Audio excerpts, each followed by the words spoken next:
I was tuning into some of the stuff that they were saying on on news channels and stuff like that. And what I realized is that the way they have gone about doing this whole revolution and overthrowing the government and all that, and also re-electing an interim leader,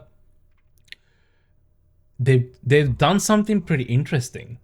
So I wanted to kind of talk about that because I think at the same, I think it's cool, but also like somewhat concerning.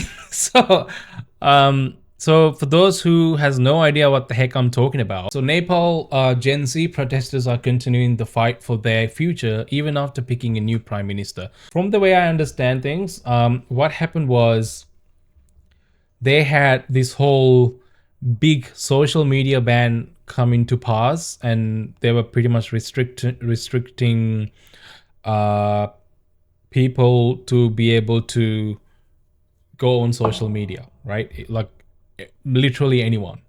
I saw this Reddit user who had issues with getting paid from YouTube because he's had a YouTube channel for however many years, and he finally started getting paid from it just like from last month or something, and he's getting his first payment, and he can't get it because it's restricted, and he's got no way, like it's blocked, right? He's got no way to actually access that money, which is insane.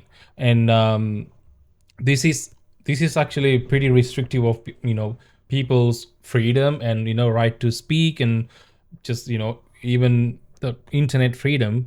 It's I can understand why people will be aggravated and like would want to throw the government, because I think it's a pretty drastic measure to take in regardless of where you are in this day and age in 2025. In You can't fully ignore the presence of social media. You can do things to regulate it. You can do things to make sure that the correct audience is exposed, but just downright banning and restricting access to the major way that people keep themselves connected to the world is going to drive people to be aggressive towards you as a government. Not riots, but they organized these protesting and everything through Discord of all places. I wanted to just talk about that because I thought it was pretty cool. So they organized this protesting and all these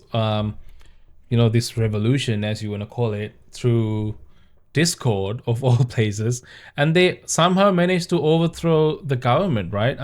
After they overthrew the government, the prime minister had stepped down, senior ministers had fled, politicians, private homes, hotels, even media offices perceived as pro-government were set ablaze. So these guys are like so happy the government's on fire. So yeah, and after this whole thing happened, among those leading the movement is 24-year-old Yujan Rajbandari, who said his job was to unify different student groups in one place online. The movement was not controlled by an institution or political parties, it was an open protest. I'm assuming it's this guy. We want all the institutions to be corruption free. We have lost time, development, and political stability. In the hours after the government fell, the only institution left standing was the Nepali army. Across Discord servers, activities have been debating who could credibly represent them as an interim leader.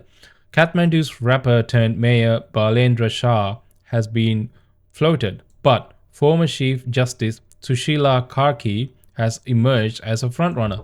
She was the one who led the anti-corruption movement at the time through the court and her verdicts, Yujan says. She knows how the country should function and what framework should stand to save this constitution. So on Discord, which helped organize the protest, she received the most votes in a poll on who was to lead the country. So essentially, this is how they elected their interim leader until the government stabilizes and they do the proper things they need to necessary to do to restore the government. But it's pretty crazy, dude. It's pretty crazy that they just use Discord of all things to actually manage this protest and this revolution. They managed to do it, and then now they have elected.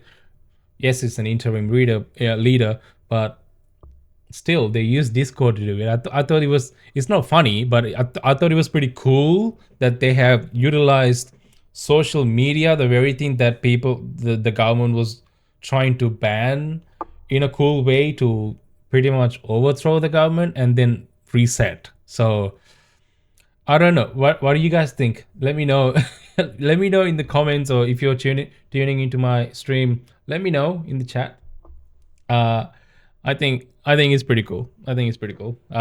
No political opinion, but I think it's pretty cool.